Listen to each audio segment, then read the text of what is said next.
Baik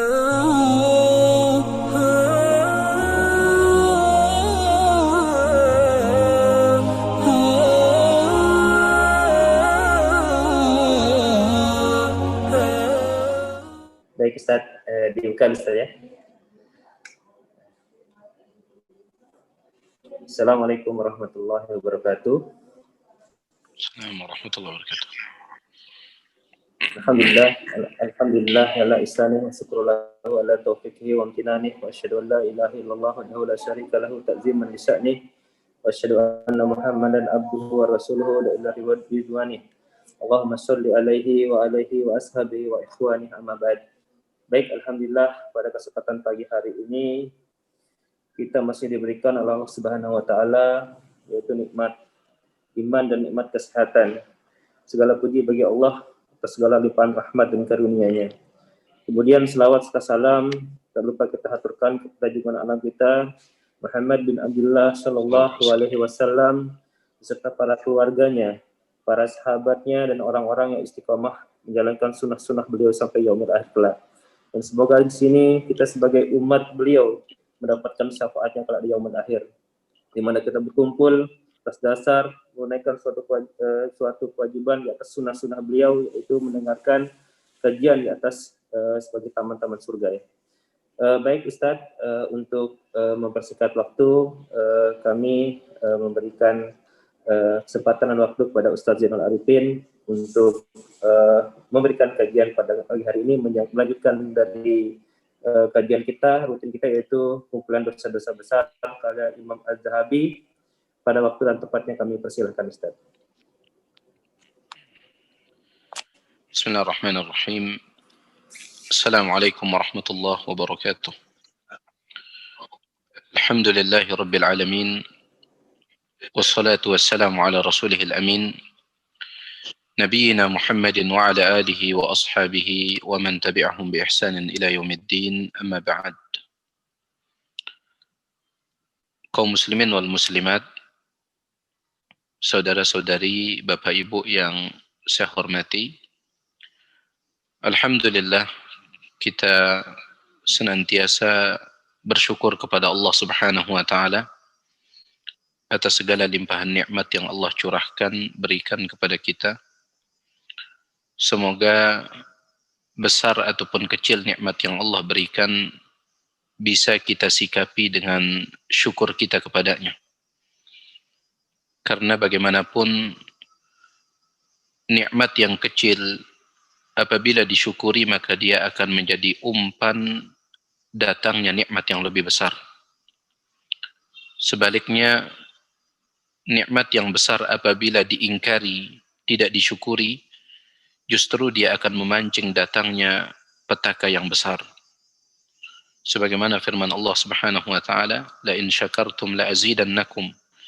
Kalaulah seandainya kalian bersyukur, aku akan tambahkan nikmatku kepada kalian. Wala in kafartum inna adabi lasyadid. Namun seandainya kalian kufur, tidak bersyukur, maka sesungguhnya azabku sangatlah pedih. Oleh karena itu, kita memohon dengan segala kerendahan dan kehinaan kepada Allah Subhanahu wa taala agar Allah membantu kita untuk mensyukuri setiap nikmat yang telah Ia berikan kepada kita. Salawat dan salam senantiasa kita hadiahkan untuk Nabi yang tercinta Muhammad bin Abdullah sallallahu alaihi wasallam, juga keluarga beliau, sahabat-sahabat beliau dan orang-orang yang istiqamah bersabar mempertahankan sunnah beliau hingga akhir zaman nanti. Bapak Ibu yang saya hormati, pada kesempatan pagi hari ini kita akan lanjutkan pembahasan kita tentang Al-Kabair, kumpulan dosa-dosa besar, sebuah kitab yang ditulis oleh Al-Imam Abu Abdullah Muhammad bin Ahmad bin Uthman bin Qaymaz Az-Zahabi rahimahullahu ta'ala. Dan kalau saya tidak khilaf, pada kesempatan ini kita akan masuk ke dalam Al-Kabiratul Ashirah, ya dosa besar yang ke-10. Qala al-muallif rahimahullah, Al-Imam Az-Zahabi rahimahullah berkata, Al-Kabiratul Ashiratu, dosa besar yang ke-10, iftaru Ramadana bila udhrin wala rukhsatin. Sengaja tidak berpuasa di bulan Ramadan tanpa uzur dan tanpa rukhsah, ya, tanpa keringanan. Ini dosa besar yang ke-10, yaitu sengaja tidak berpuasa di bulan Ramadan tanpa uzur yang syar'i dan juga tanpa ada rukhsah keringanan yang syar'i. Sebagaimana yang telah kita ketahui bersama, bahwasanya puasa Ramadan merupakan rukun yang keempat dari 5 rukun Islam. Sebagaimana disebutkan di dalam beberapa dalil yang sahih, di antaranya sabda Nabi SAW dalam riwayat Imam Muslim ketika beliau ditanya oleh malaikat Jibril tentang rukun-rukun Islam, maka beliau mengatakan, Al-Islamu an tashhada an la ilaha illallah wa anna Muhammadar Rasulullah. Islam itu engkau menyatakan 2 kalimah persaksian. Yang pertama adalah engkau bersaksi tiada ilah yang berhak diibadahi dengan benar kecuali Allah, dan yang kedua engkau bersaksi bahwasanya Muhammad sallallahu alaihi wasallam adalah utusan Allah. Wa tuqimas shalah, kemudian rukun yang kedua engkau mendirikan salat. Wa tu'tiyaz zakah, yang ketiga mengeluarkan zakat. Wa tasuma Ramadan, dan yang keempat berpuasa di bulan Ramadan. Wa tahujjal baita in istata'ta ilaihi sabila, dan yang kelima engkau melakukan haji ke Baitullah di saat engkau mampu. Maka dalam hadis ini sangat jelas sekali Nabi SAW memasukkan puasa Ramadan sebagai salah satu rukun di antara rukun-rukun Islam yang 5. Berangkat dari sini, maka meninggalkan puasa Ramadan tanpa uzur yang syar'i merupakan dosa yang sangat besar karena pelakunya telah meninggalkan salah satu rukun Islam. Ya.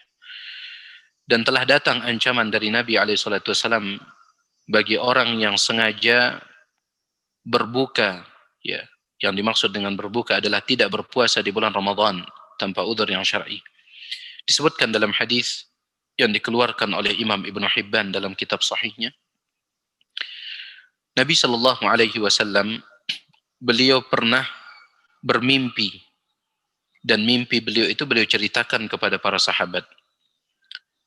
Dan sering saya sampaikan kepada Bapak Ibu sekalian bahwasanya mimpi para nabi itu adalah wahyu. Sepakat para ulama, tidak ada perbedaan pendapat di kalangan para ulama, anna ru'yal anbiya'i wahyun, bahwasanya mimpi para nabi itu adalah wahyu. Tidak seperti mimpi kita, mimpi saya, mimpi Anda sekalian. Mimpi kita kebanyakan adalah kembang tidur. Ya. Adapun mimpi para nabi itu adalah wahyu. Nabi SAW bermimpi didatangi oleh 2 orang, dan 2 orang itu adalah jelmaan dari 2 malaikat. Dalam sebagian riwayat dikatakan itu adalah malaikat Jibril dan Mikail yang berubah bentuk dalam wujud manusia yang dilihat oleh Nabi SAW dalam mimpi beliau. Fa'akhadha bidhab'ayya, 2 laki-laki tersebut memegang pundakku, kata Nabi SAW. Kemudian setelah itu membawaku menuju sebuah bukit yang wa'ra. Bukit itu dia sangat terjal, sulit untuk didaki. Lalu mereka berdua mengatakan, Is'ad ya Muhammad, wahai Muhammad, naiklah ke atas bukit ini. Maka saya katakan, inilah utiquhu, saya tidak mampu karena bukitnya ini terjal, ya, sulit didaki. Kata mereka, inna sanusahiluhu lak, kami akan membantumu, memudahkanmu, yang penting naik saja. Dan betul, akhirnya Nabi SAW pun naik, dibantu oleh 2 malaikat tersebut. Hatta idza kuntu fi sawa'il jabal, ketika aku sudah sampai di puncak bukit, kata Nabi SAW, fa'idha bi aswatin syadidah, tiba-tiba terdengar suara yang sangat-sangat keras, memakakkan telinga. Faqultu, lalu aku pun bertanya, ma hadhil aswat asyadidah, suara yang keras ini suara apa? Faqala, mereka berkata, hadza wa'u ahlin nar, ini adalah teriakan penduduk neraka, jeritan penduduk neraka. Fantalaqtu, kemudian mereka pun mengajakku melanjutkan perjalanan. Fa'idha biqaumin mu'allaqina bi'araqibihim, tiba-tiba aku melihat, kata Nabi SAW, suatu kaum yang mereka digantung dengan menggunakan urat tumit-tumit mereka. Jadi kepalanya jadi bawah, kakinya jadi atas. Kemudian alat pengait tersebut ditancapkan di urat tumitnya. Ya subhanallah. Bisa kita bayangkan bagaimana sakitnya. Ya. Alat pengait yang digunakan untuk menggantung mereka itu ditancapkan di urat-urat tumit mereka. Musyaqqaqatun asdaquhum. Kemudian ujung mulut mereka ini, ya, ujung kanan dan ujung kiri itu dirobek. Tasilu asdaquhum dama, yang otomatis mulut mereka itu mengeluarkan darah. Ini siksaan yang sangat-sangat mengerikan. Maka Nabi SAW bertanya, "Man haula?" Siapa mereka yang disiksa seperti ini? Kata dua malaikat tersebut, "Haula'il ladzina yuftiruna qabla tahillati shaumihim." Mereka adalah orang-orang yang sengaja berbuka sebelum puasa mereka halal. Saya ulangi, kata dua malaikat tersebut, mereka adalah orang-orang yang sengaja berbuka sebelum puasa mereka halal. Artinya mereka berpuasa semenjak subuh itu mereka puasa. Tetapi belum tiba waktu berbuka, mereka sudah berbuka duluan. Ya. Mereka sengaja membatalkan puasa di tengah-tengah siang hari Ramadan. Misalkan puasanya dari subuh, baru selesai sholat asar mereka diam-diam makan, diam-diam minum. Maka orang yang seperti ini diancam oleh Nabi SAW dengan siksaan yang sangat mengerikan, di mana tubuhnya akan digantung, kakinya menjadi atas, ya. Kemudian alat untuk menggantungnya itu ditancapkan di tumitnya, kemudian mulutnya dirobek sehingga mengeluarkan darah. Nah, para ulama mengatakan kalau seandainya orang yang berpuasa semenjak subuh tetapi dia berbuka sebelum tiba waktu berbuka, itu saja diancam oleh Nabi SAW, maka bagaimana dengan orang yang sama sekali tidak berpuasa semenjak subuh? Ya. Seseorang yang tidak berpuasa semenjak subuh, tentu ancamannya jauh lebih besar. Kalau seandainya orang yang berpuasa dari subuh tetapi dia batalkan sebelum tiba waktu berbuka, diancam dengan ancaman yang seperti itu, maka tentu bagi yang sama sekali tidak berpuasa lebih dahsyat lagi ancamannya.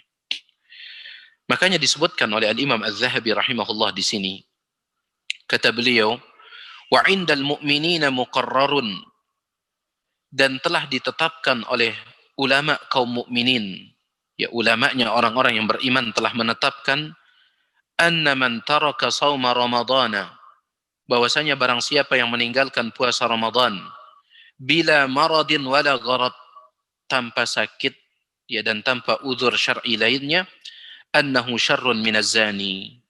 Menurut ulama Ahlus Sunnati wal Jamaah, ulama orang-orang yang beriman, orang yang meninggalkan puasa Ramadan tanpa uzur yang syar'i, annahu syarrun minaz zani.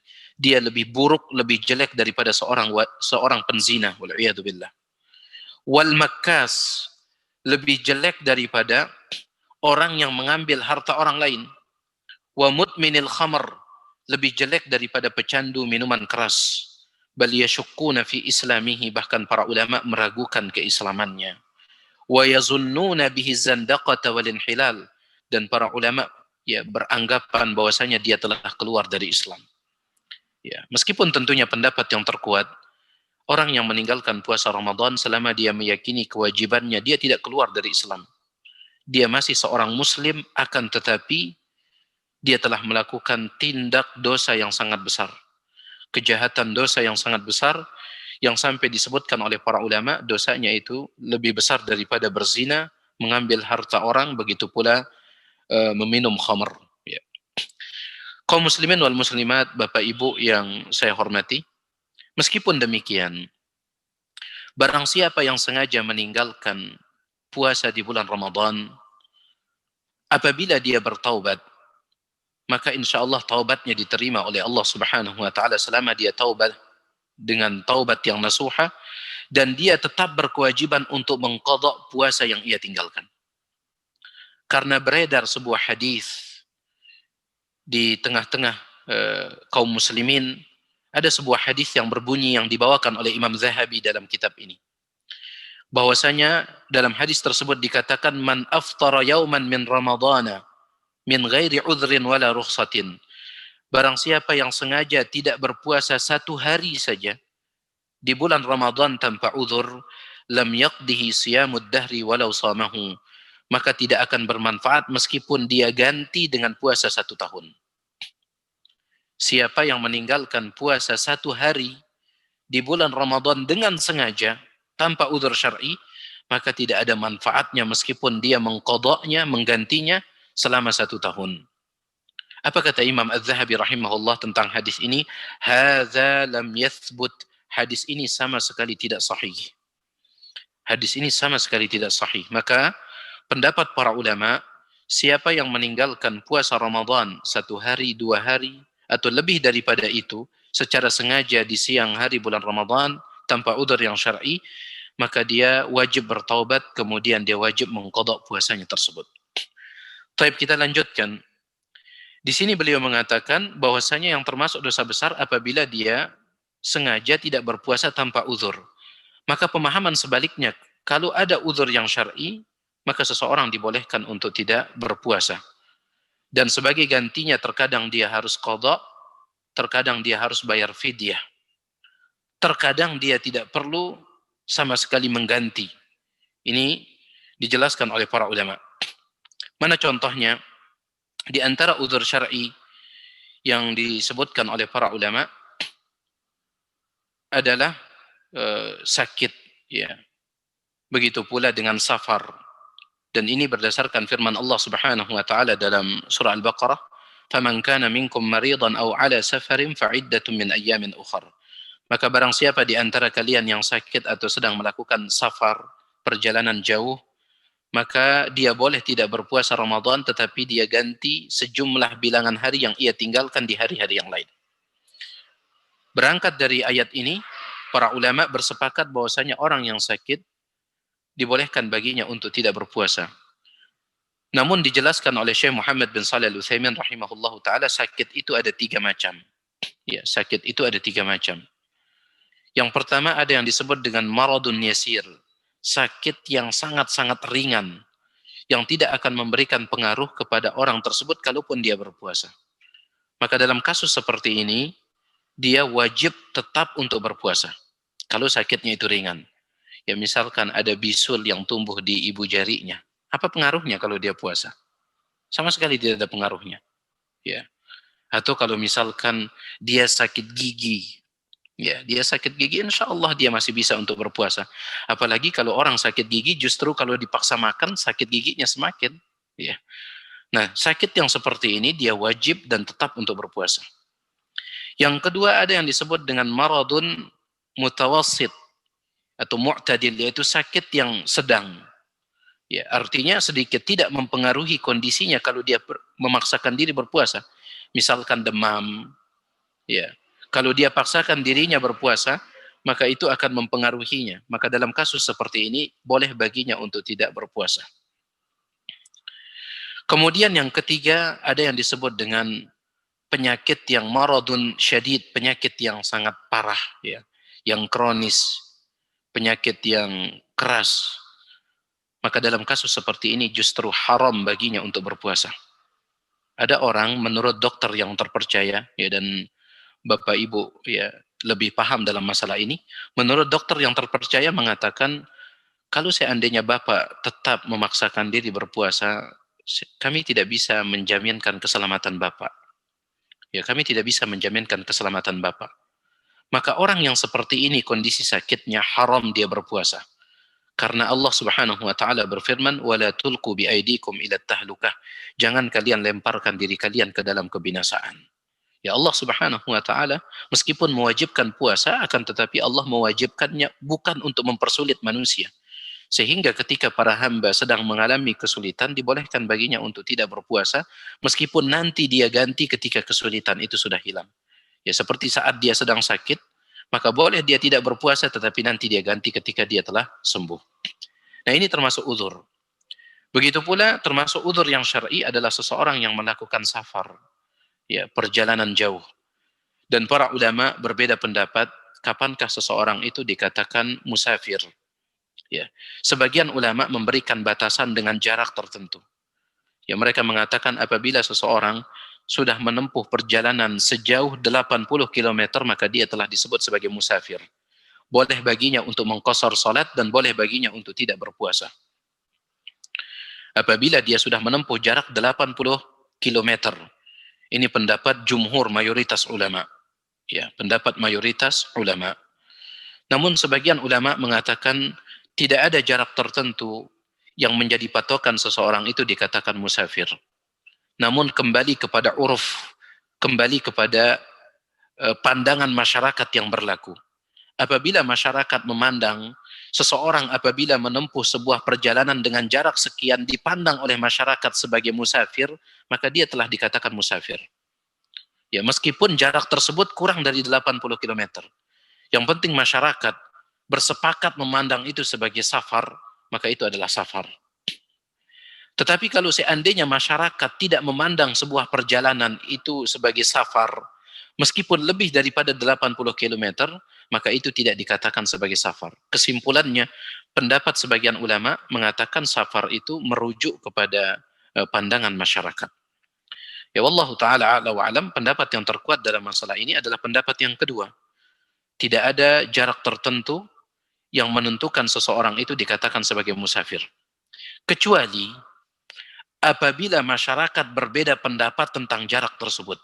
Sebagian mengatakan itu sudah safar, sebagian mengatakan belum. Apabila mereka pandangan masyarakat itu tidak seragam, tidak sama, maka dalam kasus seperti ini dikembalikan kepada jarak. Dikembalikan kepada jarak. Baik, ala kulli hal yang jelas, orang yang sedang melakukan perjalanan, yaitu safar, maka dibolehkan baginya untuk mengambil keringanan untuk tidak berpuasa. Berdasarkan firman Allah yang telah kita bacakan, dan juga berdasarkan hadis Nabi SAW dalam riwayat Imam Ahmad dengan sanad yang sahih. Inna Allaha wada'a anil musafiri syatra salah wassiyam. Sesungguhnya Allah Subhanahu wa taala telah menggugurkan kewajiban untuk berpuasa dari orang yang musafir, dan juga Allah menggugurkan sebagian salat dari orang yang musafir. Yang maksudnya salat yang 4 rakaat bisa dijadikan menjadi 2, yang kita sebut atau yang kita kenal dengan istilah qashar. Hanya saja para ulama berbeda pendapat. Bagi seorang musafir mana yang lebih afdal, mana yang lebih utama? Apakah dia tetap berpuasa ataukah dia mengambil keringanan untuk tidak berpuasa? Ada 3 pendapat. Pendapat yang pertama mengatakan yang paling afdal adalah dia tetap berpuasa. Karena Allah Subhanahu wa taala berfirman, "Wa antasumu khairul lakum in kuntum ta'lamun." Kalau kalian berpuasa itu yang lebih baik bagi kalian. Pendapat yang kedua, ya, yang lebih afdal adalah dia tidak berpuasa. Kenapa? Karena itu keringanan dari Allah Subhanahu wa taala. Dan Allah itu sangat suka apabila keringanan darinya diterima oleh hamba-hambanya. Nabi SAW bersabda, "Innallaha yuhibbu an tu'ta rukhasuhu." Sesungguhnya Allah Subhanahu wa taala sangat senang apabila keringanan-keringanan darinya itu diambil oleh hamba-hambanya, diterima oleh hamba-hambanya. Jadi pendapat yang kedua mengatakan lebih baik dia tidak berpuasa. Pendapat yang ketiga, dan inilah dia yang paling kuat dalam masalah ini, yaitu kembali kepada kondisi orang yang safar tersebut. Kalau seandainya ketika dia safar, ya, ketika melakukan perjalanan yang jauh itu dia merasa masih mampu berpuasa, maka lebih baik dia berpuasa. Tetapi kalau seandainya saking jauhnya perjalanan yang dia tempuh, dia akan kesulitan, dia akan merasa lemah apabila dia berpuasa, maka lebih baik dia tidak berpuasa. Ini dia pendapat yang ketiga, ya, yaitu seseorang dia melihat kondisinya sendiri. Kalau dia masih mampu untuk berpuasa meskipun dia melakukan safar, maka lebih baik dia berpuasa. Kalau seandainya dia akan kesulitan, ya, apabila berpuasa gara-gara perjalanannya tersebut, maka lebih baik dia tidak berpuasa. Dan ini berdasarkan hadis yang diriwayatkan oleh Imam Muslim dari seorang sahabat yang bernama Abu Sa'id Al-Khudri radhiyallahu taala an, di mana Abu Sa'id Al-Khudri radhiyallahu taala anhu mengatakan, pernah kami melakukan perjalanan perang bersama Nabi SAW. Dan itu terjadi di bulan Ramadan. Faminna sha'imun wa minna mubtirun. Di antara kami para sahabat ada yang berpuasa dan ada juga yang tidak berpuasa. Ya. Kemudian beliau mengatakan wala yajidu as-shaimu 'alal muftir walal muftiru 'alal shaim.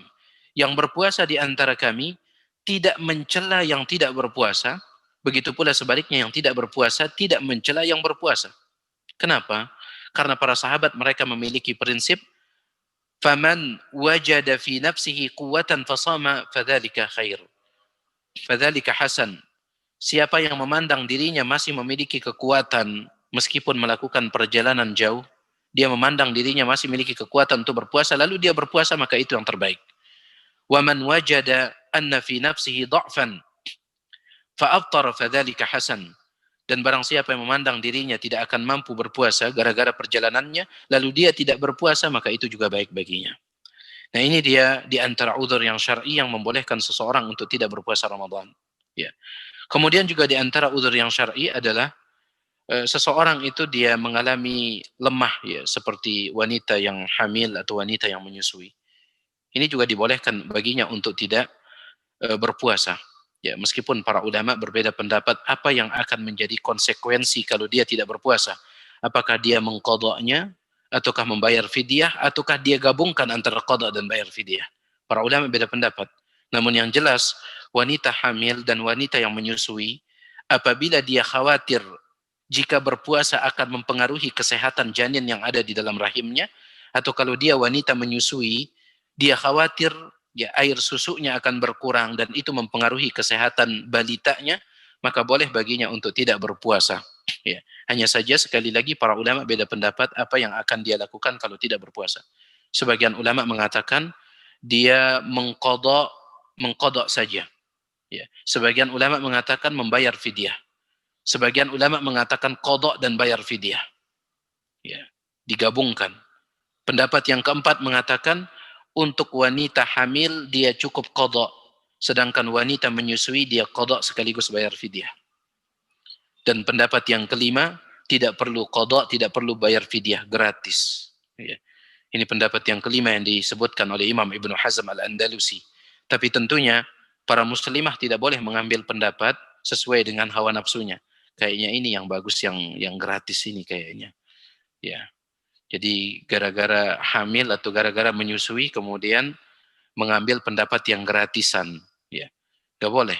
Harus ambil pendapat yang terkuat. Wallahu taala a'la wa alam. Pendapat yang terkuat itu ada dua. Ya, entah dia qadha atau entah dia bayar fidyah. Adapun saya pribadi lebih condong kepada pendapat yang mengatakan bayar fidyah. Ya. Itu dia para kaum muslimin wal muslimat, saudara-saudari, Bapak Ibu yang saya hormati, ya, bahwasanya seseorang itu dibolehkan dia untuk meninggalkan puasa Ramadan kalau memang ada udzur yang syar'i. Yang diharamkan adalah ketika tidak ada udzur syar'i. Baik. Kemudian di sini Al-Imam Az-Zahabi rahimahullah, ya, membawakan beberapa dalil, tetapi dalil-dalil ini tidak berkaitan dengan meninggalkan puasa Ramadan. Justru berkaitan dengan beberapa adab ketika berpuasa Ramadan. Ya. Jadi setelah beliau mengingatkan tentang bagaimana besarnya dosa orang yang meninggalkan puasa Ramadan, beliau ingatkan bagi orang yang berpuasa Ramadan pun harus dijaga betul puasanya. Jangan sampai sekedar berpuasa menahan diri dari makan dan minum, sedangkan adab-adab yang berkaitan dengan puasa dilanggar semuanya. Ya. Di antaranya yang beliau bawa di sini adalah sabda Nabi SAW yang diriwayatkan oleh Bukhari dalam sahihnya, man lam yada' qaula zur, barang siapa yang belum meninggalkan ucapan yang sia-sia, ya, berbohong, gibah, ya, ngerumpi di siang hari bulan Ramadan, wal amala bihi, kemudian juga melakukan perbuatan yang sia-sia yang enggak ada manfaatnya, wal jahla, dan juga perbuatan-perbuatan jahil, ya, fala hajata lillahi fi an yada'a ta'amahu wa syarabahu, maka Allah Subhanahu wa taala tidak butuh kepada puasanya meskipun dia meninggalkan makan dan minum. Kata para ulama, Allah tidak akan memberikan pahala kepadanya meskipun dia meninggalkan makan dan minum. Maka sebagaimana kita berusaha untuk tetap berpuasa, berusaha untuk jangan sampai meninggalkan puasa Ramadan, maka begitu pula bagi yang berpuasa Ramadan, usahakan untuk menjaga puasa Ramadannya supaya puasa Ramadannya berkualitas. Ya, bisa menyampaikan dia kepada apa yang Allah Subhanahu wa taala janjikan. Ya ayyuhalladzina amanu kutiba alaikumus shiyam kama kutiba alal ladzina min qablikum la'allakum tattaqun. Wahai orang-orang yang beriman, diwajibkan bagi kalian berpuasa sebagaimana diwajibkan atas orang-orang sebelum kalian. Tujuannya apa? La'allakum tattaqun, supaya kalian sampai pada predikat takwa, sampai kepada derajat ketakwaan. Ya. Jadi dia harus betul-betul menjaga kualitas dari puasanya. Hindarkan gibah ketika berpuasa. Ngerumpi, ya, terutama di zaman kita ini, zaman subhanallah dikatakan oleh para ulama, kita di zaman ini menganggap bahwasanya gibah, ngerumpi itu adalah fakihatul majlis, buah-buahan yang dihidangkan di dalam majlis. Ya, seolah-olah sebuah majlis, sebuah perkumpulan terasa tidak afdal, terasa hambar ketika tidak ada gibah di dalamnya, ketika tidak ada ngerumpi di dalamnya. Wal'iyadzubillah. Maka hindarkan. Bahkan sebagian ulama mengatakan, siapa yang melakukan gibah di siang hari Ramadan di saat dia berpuasa, maka puasanya batal. Artinya dia harus mengqadha puasanya tersebut. Ini pendapat sebagian ulama, di antaranya adalah Aisyah radhiyallahu taala anha, begitu pula Al-Imam Al-Auza'i dan yang lainnya. Akan tetapi pendapat ini lemah. Ya. Pendapat yang kuat, orang yang ngerumpi, yang melakukan gibah di siang hari Ramadan di saat dia berpuasa, puasanya tidak batal dalam artian tidak perlu dia qadha, akan tetapi yang batal, yang hancur adalah pahalanya. Dan tentunya seorang muslim tidak ingin seperti itu. Seorang muslim dan muslimah tidak ingin hanya berpuasa kemudian tidak mendapatkan pahala. Sebagaimana yang dikatakan oleh Nabi SAW, rubba sha'imin laisa lahu min siyamihi illa al-ju' wal 'atash. Banyak orang yang puasa tidak ada bagiannya dari puasanya tersebut kecuali hanya haus dan lapar saja. Tentunya kita tidak ingin seperti ini. Kita ingin melihat hasil dari puasa kita untuk kita temukan nanti pada hari kiamat. Ya. Dihindarkan. Dalam sebagian riwayat dikatakan Nabi SAW bersabda, riwayat Bukhari Muslim, "Idza kana yaumu shaumi ahadikum fala yarfuth wala yafsuq wala yaskhab." Apabila salah seorang di antara kalian sedang berpuasa, fala yarfuth. Jangan dia ngucapin kata-kata yang jorok. Ya. Rafas itu adalah kalimat-kalimat yang bisa menghantarkan kepada hubungan suami istri. Jadi kalimat-kalimat yang jorok dihindarkan. Ya. Begitu pula wala yafsuk, jangan melakukan perbuatan-perbuatan fasik, perbuatan-perbuatan dosa. Wala yashab, dan juga jangan suka berteriak-teriak. Ya, makanya kita ingin ingatkan terutama kepada para wanita di siang hari Ramadan, ya, jangan terlalu terlalu cerewet ya di siang hari Ramadan. Jangan suka ngomel, ya. Nabi SAW katakan wala yashab, jangan dia teriak-teriak, mengangkat-ngangkat suara. Begitu pula tentunya bagi laki-laki, ya. Sebagian para suami terkadang ketika diminta oleh istrinya untuk ngangkat barang ini, ngangkat barang itu di siang Ramadan, dia marah sambil mengatakan, apakah engkau tidak tahu? Saya sedang puasa, saya sedang lapar. Padahal istrinya juga puasa, dan yang namanya orang puasa pasti lapar. Ya, jadi ini subhanallah, puasa itu adalah ibadah kesabaran kata para ulama. Makanya satu-satunya ibadah yang Nabi SAW sebutkan batasan pahalanya tidak ada yang mengetahuinya kecuali Allah adalah ibadah puasa. Adapun salat ditentukan pahala salat. Zakat ditentukan pahala zakat, sekian. Adapun puasa ini tidak ada yang mengetahui berapa jumlah pahalanya kecuali Allah Subhanahu wa taala. Sampai Nabi SAW pun tidak tahu. Kenapa? Karena puasa ini adalah ibadah kesabaran. Dan Allah Subhanahu wa taala berfirman, "Innama yuwaffas sabiruna ajrahum bighairi hisab." Hanya orang-orang yang sabar yang pahalanya tidak terbatas. Hanya orang yang sabar yang pahalanya tidak terbatas. Ya, ketika Al-Imam Al-Qurtubi menafsirkan ayat ini, yang dimaksud dengan orang yang sabar di sini kata beliau as-shaimun, orang yang berpuasa. Kenapa? Karena puasa itu adalah ibadah kesabaran.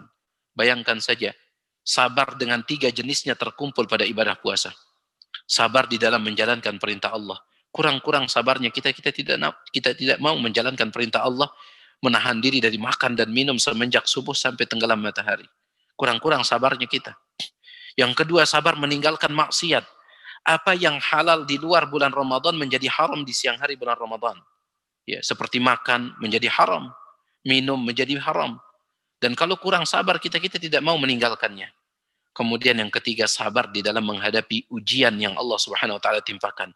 Dan di antara ujian yang didapatkan oleh orang yang berpuasa adalah lapar dan dahaga. Ya, oleh karena itu ibadah puasa ini adalah ibadah kesabaran.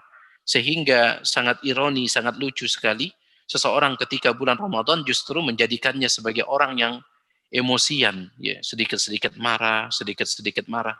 Ini tentunya tidak benar. Baik, itu dia kaum muslimin wal muslimat, Bapak Ibu yang saya hormati, yang berkaitan dengan masalah meninggalkan puasa Ramadan tanpa uzur yang syar'i, bahwasanya dia termasuk salah satu dosa besar. Kita ingin masuk ke dosa besar yang ke-11. Ya, kita ambil satu dosa besar lagi. Meskipun dosa besar yang ke-11 ini tidak terlalu banyak ya kita hadapi dalam kehidupan kita, akan tapi tidak mengapa kita bicarakan. Qala al-muallif rahimahullah, al-Imam Az-Zahabi rahimahullah berkata, al-kabiratul hadiyata asyarah. Dosa besar al-kabiratul hadiyatu asyarah, dosa besar yang ke-11. Al-firaru minaz zahaf, yaitu lari dari medan tempur. Lari dari medan perang. Ya. Sebagaimana firman Allah Subhanahu wa taala di dalam surah Al-Anfal ayat 16. Wa man yuwallihim yawma idzin duburahu, dan barang siapa yang kabur dari medan tempur pada hari tersebut, yaitu hari peperangan, illa mutaharrifan liqital, kecuali orang yang dia mundur untuk mengatur strategi, au mutahayyizan ila fi'ah, atau sengaja dia mundur untuk bergabung dengan pasukan yang lain, maka ini tidak mengapa. Tetapi yang dimaksud dengan kabur di sini adalah dia kabur betul-betul lari dari medan tempur ketika peperangan itu sedang berkecamuk. Siapa yang melakukan perbuatan seperti ini, faqad ba'a bi ghadabin minallah, maka sungguh dia telah mendapatkan kemurkaan Allah, wa ma'wahu jahannam, dan tempatnya adalah neraka jahannam, wa bi'sal masir, dan neraka jahannam adalah sejelek-jelek tempat kembali. Ini dosa besar yang ke-11, yaitu lari dari medan tempur. Dan sebagaimana yang saya sampaikan, ini mungkin tidak terlalu banyak kita hadapi dalam kehidupan kita, namun tetap dibahas oleh para ulama, karena para ulama menjelaskan bahwasanya nanti di akhir zaman akan terjadi peperangan antara umat Islam dengan orang-orang di luar Islam. Ya, akan terjadi peperangan. Dan akan banyak sekali terjadi peperangan nanti di akhir zaman sebelum munculnya Imam Mahdi.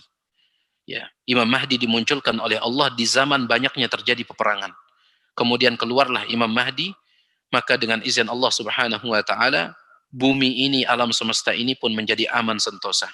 Ya, kemudian setelah itu keluarlah Dajjal, kemudian turun Nabi Isa alaihissalam, lalu Dajjal pun dibunuh dan terjadi peperangan antara umat Islam dengan orang-orang Yahudi yang diistilahkan oleh sebagian orang kafir dengan istilah Armageddon, ya, peperangan besar. Ya, intinya sekarang ini mungkin kita tidak terlalu tidak terlalu terkait dengan pembahasan dosa besar yang ke-11, yaitu lari dari medan perang, akan tetapi di akhir zaman nanti akan terjadi banyak sekali peperangan. Maka tetap hukum Islam itu selalu relevan dengan zaman, dengan tempat. Ya. Ada sebagian orang mengatakan hukum Islam sudah kuno, tidak kita butuhkan lagi di zaman ini. Ya subhanallah, kata para ulama di antaranya Syekh Dr. Sa'id bin Ali bin Wahab Al-Qahtani, siapa yang mengatakan hukum Islam sudah tidak relevan lagi dengan zaman, maka ini bisa keluar dari Islam, kata beliau. Ya, karena hukum Islam itu ditetapkan oleh Allah Subhanahu wa taala, zat yang maha mengetahui apa yang telah terjadi, apa yang sedang terjadi, dan apa yang akan terjadi. Dan Allah Subhanahu wa taala maha mengetahui apa yang paling dibutuhkan oleh setiap kejadian yang terjadi di setiap zaman. Allah Subhanahu wa taala maha tahu akan hal itu.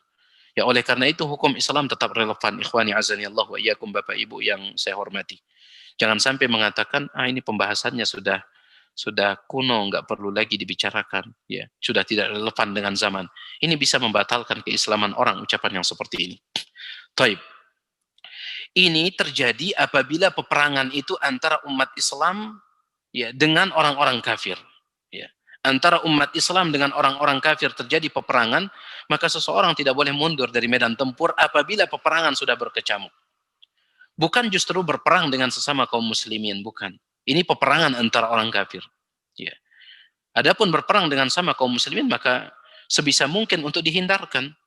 Banyak para sahabat yang ketika terjadi peperangan antara sebagian sahabat dengan sahabat yang lain, seperti peperangan antara Ali dengan Muawiyah, banyak sahabat yang tidak ikut serta. Kenapa? Karena ini fitnah. Ya. Jadi tidak boleh berperang antara pasukan Islam dengan pasukan Islam yang lain, tidak boleh. Ya. Apalagi kalau seandainya diserukan jihad untuk melawan penguasa, ya. Sekarang baru-baru viral ada azan hayya 'alal jihad, hayya 'alal jihad. Seruan azan untuk berjihad melawan penguasa, dan ini tentunya tidak dikenal di dalam ajaran Ahlus Sunnati wal Jamaah, apalagi dengan cara merubah azan seperti itu. Ini adalah perbuatan baru yang sangat-sangat tercela, ya. Seruan jihad untuk melawan pemerintah. Bahkan seandainya pun tidak dirubah azan tersebut, hayya 'alal jihad, tidak ada, tetap saja berjihad melawan pemerintah, memberontak kepada pemerintah, tetap ini tidak dibolehkan di dalam syariat Islam, ya. Tidak dibolehkan dalam syariat Islam. Nah, ini dia dosa besar yang ke-11 yang tidak terlalu banyak disebutkan oleh Al-Imam Adz-Dzahabi rahimahullah, karena sekali lagi dalam kehidupan kita tidak terlalu banyak kasus yang seperti ini, meskipun nanti di akhir zaman akan terjadi peperangan antara umat Islam dengan orang-orang yang di luar Islam. Mungkin itu dulu yang bisa saya sampaikan, Bapak Ibu yang saya hormati, ya, tentang dua dosa besar. Yang pertama, meninggalkan puasa Ramadan tanpa udzur yang syar'i. Kemudian yang kedua, kabur dari medan pertempuran. Wallahu taala a'lam wa alam. Saya minta maaf atas segala kekurangan. Dan kalau memang ada pertanyaan, maka mari kita lengkapi pertemuan kita ini dengan tanya jawab.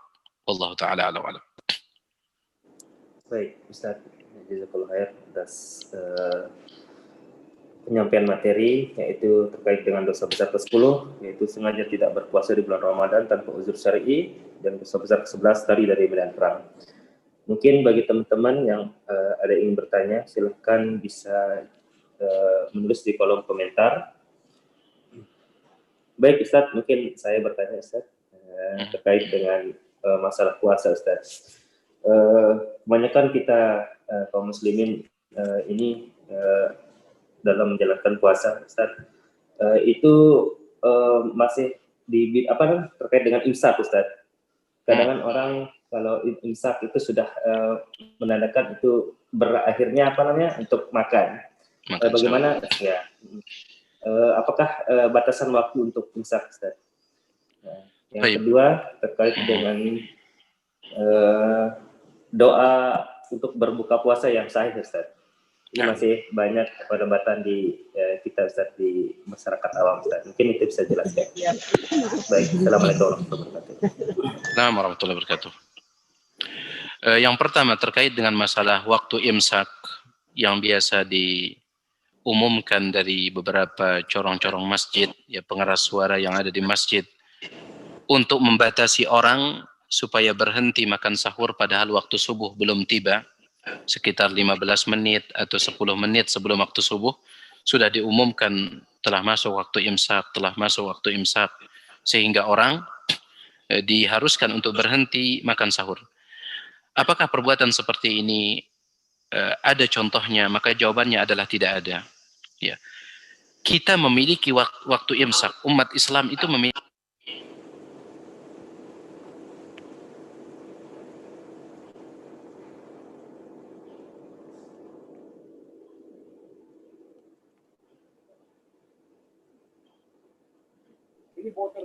Suaranya Ustadz hilang. Assalamualaikum, Ustaz, suaranya Ustaz hilang. Saya ulangi sekali lagi terkait dengan masalah membatasi orang untuk makan sahur dengan waktu imsak, ya. Padahal belum masuk waktu subuh sudah dibatasi dengan waktu imsak, maka kita katakan ini tidak ada contohnya, ya. Bukan berarti kita tidak memiliki waktu imsak. Kita punya waktu imsak. Umat Islam itu punya waktu imsak. Kapan waktu imsaknya? Yaitu waktu subuh. Kalau sudah masuk waktu subuh, itulah waktu imsak kita. Tetapi membatasi orang sebelum tiba waktu subuh dibatasi, 15 menit atau 10 menit sebelum waktu subuh dibatasi, maka ini tidak ada contohnya. Bahkan subhanallah, yang mengatakan perbuatan ini sebagai perbuatan baru dalam agama adalah ulama dalam mazhab Syafi'i. Ya, ulama dalam mazhab Syafi'i yang sangat terkenal, yaitu Al-Hafiz Al-Imam Ibnu Hajar Al-Asqalani dalam Fathul Bari. Beliau mengatakan wa minal bid'il munkarah, dan di antara bid'ah yang mungkar, kata beliau. Ya, apa yang kita temukan di zaman kita ini, di mana sebelum tiba waktu subuh masyarakat memadamkan lampu sebagai isyarat bahwasanya tidak boleh lagi makan sahur. Jadi di zaman itu belum ada pengeras suara. Sehingga sebagai tanda waktu imsak telah tiba, mereka memadamkan lampu beberapa menit sebelum tiba waktu subuh. Dan Imam Ibnu Hajar ini ulama besar dalam mazhab Syafi'i, beliau mengatakan ini termasuk bid'ah mungkarah, kata beliau. Ya. Jadi yang dikritik oleh para ulama adalah membatasi orang. Seolah-olah tidak boleh lagi makan setelah masuk waktu imsak, padahal waktu subuh belum tiba. Ini yang dikritik oleh para ulama. Bukan yang dikritik kalau antum berhenti makan di waktu itu, bukan. Maksudnya apa? Kalau antum sudah kenyang 10 menit sebelum subuh, lalu antum berhenti makan, tidak jadi masalah. Ya. Antum sudah kenyang, kenapa antum berhenti makan? Saya sudah kenyang, nggak jadi masalah. Yang dikritik oleh ulama adalah seolah-olah mengharamkan orang untuk lanjut makan dan minum padahal waktu subuh belum tiba. Itu yang dikritik oleh para ulama. Jadi sekali lagi, pendapat yang dipegang oleh ulama Ahlus Sunnati wal Jamaah bahwasanya tidak ada yang namanya imsak sebelum subuh. Imsak itu adalah waktu subuh itu sendiri. Ya, imsak itu adalah waktu subuh itu sendiri. Yang mengatakan seperti itu adalah Allah Subhanahu wa taala dalam Al-Qur'an. Wa kulu washrabu hatta yatabayyana lakumul khaytul abyadu minal khaytil aswadi minal fajr. Silahkan kalian makan, silahkan kalian minum sampai jelas bagi kalian waktu subuh, kata Allah Subhanahu wa taala. Allah yang mengatakan seperti itu. Yang membuat syariat puasa, dia juga yang membuat syariat batasan makan dan minum, yaitu waktu subuh.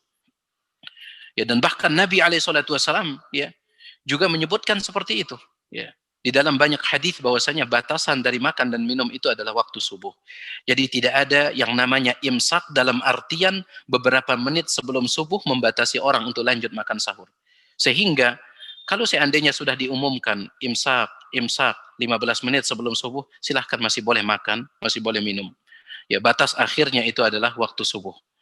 Taib, itu dia terkait dengan masalah imsak. Kemudian yang kedua, tentang masalah doa yang sahih yang diucapkan ketika berbuka. Ya. Perhatikan, doa ketika berbuka itu ada dua jenis. Ada doa khusus dan ada doa umum. Doa khusus dan ada doa umum. Doa umum itu dibaca sebelum tiba waktu berbuka.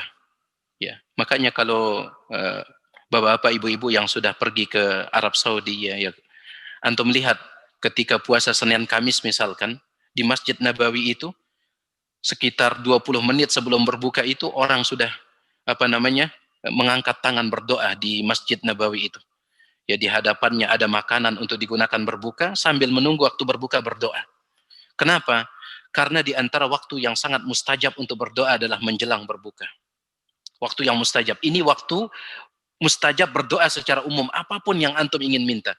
Minta supaya dimudahkan rezekinya, minta supaya dimudahkan bisnisnya, dimudahkan jodohnya, minta supaya dijadikan orang yang istiqamah di atas agama Allah, minta supaya dirahmati oleh Allah. Ini umum kalau di sini, sebelum tiba waktu berbuka. Nah, yang menjadi masalah adalah ketika waktu berbuka tiba. Ya. Yang biasa kita dengar adalah Allahumma laka sumtu wa bika amantu wa ala rizkika abtartu birahmatika ya arhamar rahimin. Doa ini ada hadisnya, akan tetapi hadisnya dikatakan oleh para ulama hadis dhaif, lemah. Ya, hadis tentang doa Allahumma laka sumtu wa bika amantu wa ala rizkika abtartu birahmatika ya arhamar rahimin. Doa ini hadisnya dikatakan lemah oleh para ulama hadis, ya bukan saya. Para ulama hadis mengatakan lemah, ya. Dan banyak sekali ulama hadis yang mengatakan seperti itu. Adapun yang ada hadisnya dari Nabi SAW dengan sanad yang hasan, hasan itu artinya sanadnya baik, adalah dhahabat dhama'u wa batallatil uruku wa thabatal ajru insyaallah. Ya. Dhahabat dhama'u, telah hilang rasa haus, wa batallatil uruku, dan urat-urat tenggorokan telah basah, wa thabatal ajru insyaallah, dan pahala telah tetap insyaallah. Ini doa yang datang dari Nabi SAW yang kita sangat anjurkan kepada kaum muslimin wal muslimat, Bapak Ibu sekalian, untuk mengganti doa yang tidak sahih dengan doa yang sahih, ya. Jadi dhahabat dhama'u, telah hilang rasa haus, wa batallatil uruku, telah basah kerongkongan, wa thabatal ajru insyaallah, dan pahala telah tetap insyaallah. Kapan doa ini dibaca? Maka dilihat maknanya. Dhahabat dhama'u, telah hilang rasa haus, kapan? Setelah kita meneguk air. Wa batallatil uruku, telah basah kerongkongan. Kapan dia basah? Ketika kita telah meminum air. Oleh karena itu dibacanya setelah meminum air. Ya, bukan dibaca setelah kenyang makan 2 piring baru dibaca, tidak. Makan kurma kemudian minum air baru dibaca. Dhahabat dhama'u wa batallatil uruku wa thabatal ajru insyaallah. Wallahu taala a'la wa a'lam. Tafadhal Pak Dokter.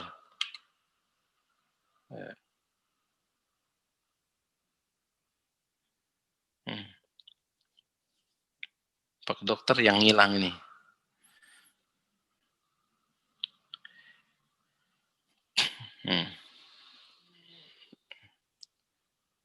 Waalaikumsalam Pak Dokter. Ya, keluar tadi Ustaz. Iya. Koneksinya. Ya. Baik. Suara antum hilang lagi tuh. Kayaknya di Siap, ada Ustaz, pertanyaan lain? Iya, siap Ustaz. Pertanyaan lain Ustaz, sini hilang. Ustaz.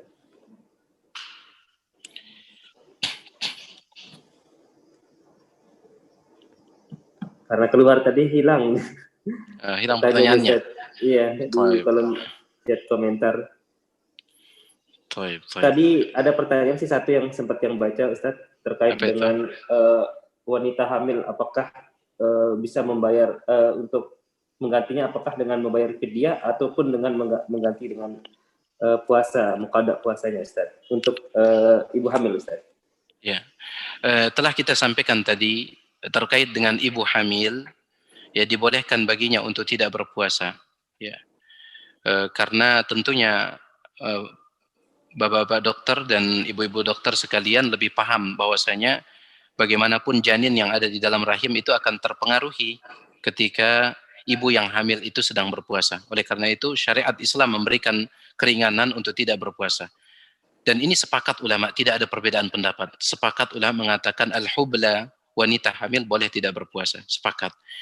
Yang diperselisihkan adalah konsekuensi ketika dia mengambil keringanan tersebut.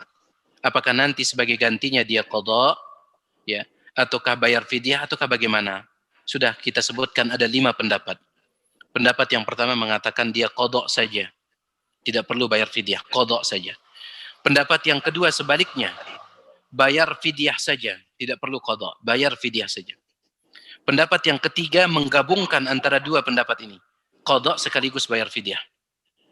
Pendapat yang keempat memperincikan, apabila ibu hamil sekedar qadha, sedangkan ibu yang menyusui qadha sekaligus bayar fidyah. Dan pendapat yang kelima gratis, tidak perlu qadha, tidak perlu bayar fidyah. Ya, tapi saya sudah ingatkan tadi, jangan sampai ibu-ibu mengambil enaknya saja, dalam artian, nah ini kayaknya yang pendapat yang kelima gratis nih, nggak perlu qadha, nggak perlu bayar fidyah. Jangan. Ya. Mana dia pendapat yang terkuat dalam masalah ini? Ada 2. Pendapat yang mengatakan qadha atau bayar fidyah. Ya. Entah itu qadha atau bayar fidyah.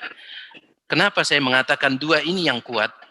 Karena yang kedua inilah yang dipegang oleh banyak para ulama. Sebagian besar ulama mengatakan qadha saja.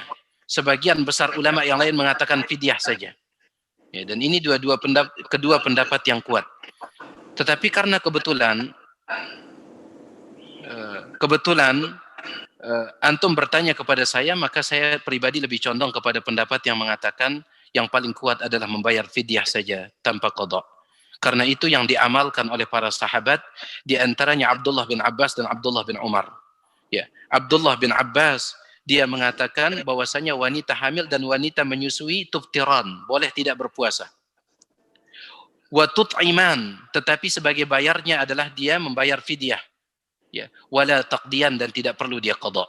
Ya, tidak perlu dia qadha, bayar fidyah, kata Abdullah bin Abbas. Hal yang sama juga disebutkan oleh Abdullah bin Umar. Ketika putrinya hamil, putrinya bertanya, wahai abah, wahai bapak, apa yang harus saya lakukan? Kata Abdullah bin Umar, at'imi wala taqdi, bayar fidyah dan tidak perlu qadha. Jadi saya pribadi lebih condong kepada pendapat yang mengatakan wanita hamil dan wanita menyusui kalau mengambil keringanan tidak berpuasa, sebagai gantinya adalah cukup bayar fidyah, tidak perlu qadha. Wallahu taala a'lam. Alhamdulillah, barakallahu fiik. Baik Ustaz, untuk pertanyaan ada 2 lagi Ustaz, ini yang terakhir untuk Ustaz. Assalamualaikum Ustaz. Waalaikumsalam warahmatullahi wabarakatuh. Jika orang di usia muda sering meninggalkan puasa wajib, kemudian ketika sampai di waktu tua dia ingin mengqadanya sementara fisiknya sudah lemah atau sakit, apa yang harus dilakukan agar tobatnya diterima Ustaz? Maka dia harus ganti dengan cara membayar fidyah. Ya, kita tahu orang yang sudah lanjut usia, orang yang sudah lanjut usia kemudian tidak mampu berpuasa, boleh dia tidak berpuasa. Tetapi sebagai gantinya adalah dia bayar fidyah. Ya. Sebagai gantinya dia bayar fidyah menurut ijma' kesepakatan para ulama. Jadi kalau seandainya dahulu antum ketika muda itu sering tidak berpuasa wajib, meninggalkan puasa Ramadan, kemudian di saat tua ingin bertaubat kepada Allah, tetapi untuk menggantinya, mengqadha'nya tidak bisa karena sudah faktor fisik dan faktor usia, maka dia ganti dengan cara membayar fidyah. Wallahu taala a'la wa alam. Kemudian Ustaz, Assalamualaikum Waalaikumsalam warahmatullahi wabarakatuh. Batasan ketidaksengajaan dalam hal yang membatalkan puasa itu seperti apa? Mohon penjelasannya. Kemudian, apakah setelah sampai di tujuan safar, kita masih menjamak sholat atau sholat seperti normalnya, Ustaz? Baik. Batasan seseorang itu tidak sengaja, misalkan tidak sengaja minum, tidak sengaja makan di siang hari Ramadan, adalah kalau dia lupa, itu batasannya. Selama dia betul-betul lupa, maka itu tidak sengaja. Ya.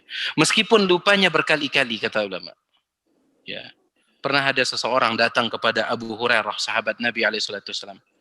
Dia mengatakan, sesungguhnya saya lupa, saya berkunjung ke rumah teman saya, lalu saya lupa. Saya minum di sana. Padahal saya puasa. Bagaimana puasa saya? Kata Abu Hurairah, la alaik, tidak ada masalah. Ya, tidak ada masalah. Kata orang tersebut, ya, bentar dulu. Setelah saya pulang dari rumah teman saya yang pertama, saya pergi ke rumah teman saya yang kedua, lupa lagi, minum lagi di sana. Kata beliau, la alaik, tidak ada masalah. Dia katakan bentar dulu. Setelah pulang dari rumah teman saya yang kedua, ya, di rumah pun saya lupa, minum lagi ketiga kalinya. Gimana? Ini dalam satu hari kasusnya. Kata beliau, la alaik, innaka mru'un la ta'tadus siyam. Ya, tidak jadi masalah. Sepertinya engkau adalah orang yang jarang puasa sunnah. Makanya engkau pun sering lupa. Kalau seandainya engkau biasa puasa sunnah, insya Allah tidak akan lupa. Jadi ini menjadi dalil, kata para ulama, bahwasanya selama seseorang itu betul-betul dia lupa, tidak dibuat-buat lupanya, maka itu sudah dikatakan tidak sengaja. Ya. Dan orang yang seperti ini, dia lanjutkan puasanya, tidak ada masalah. Ya, tidak ada masalah. Kata Nabi SAW, man nasiya fa'akala aw syariba falyutimma saumahu fa innahu rizqun saqahu Allahu ilaih. Barang siapa yang dia lupa di siang hari Ramadan lantas dia makan dan dia minum, maka silahkan dia lanjutkan puasanya karena itu adalah rezeki yang Allah hantarkan kepadanya. Bahkan sampai para ulama berbeda pendapat. Kalau kita melihat ada orang makan di siang Ramadan karena lupa, apakah kita tegur ataukah tidak? Ulama beda pendapat. Sebagian ulama mengatakan kita tegur. Ya, kita tegur sebagai bentuk amar ma'ruf nahi mungkar. Ya, jangan makan antum sedang berpuasa. Ditegur. Sebagian ulama mengatakan jangan ditegur. Kenapa? Karena Nabi SAW mengatakan fa innahu rizqun saqahu Allahu ilaih. Karena itu adalah rizki dia yang Allah berikan. Ya.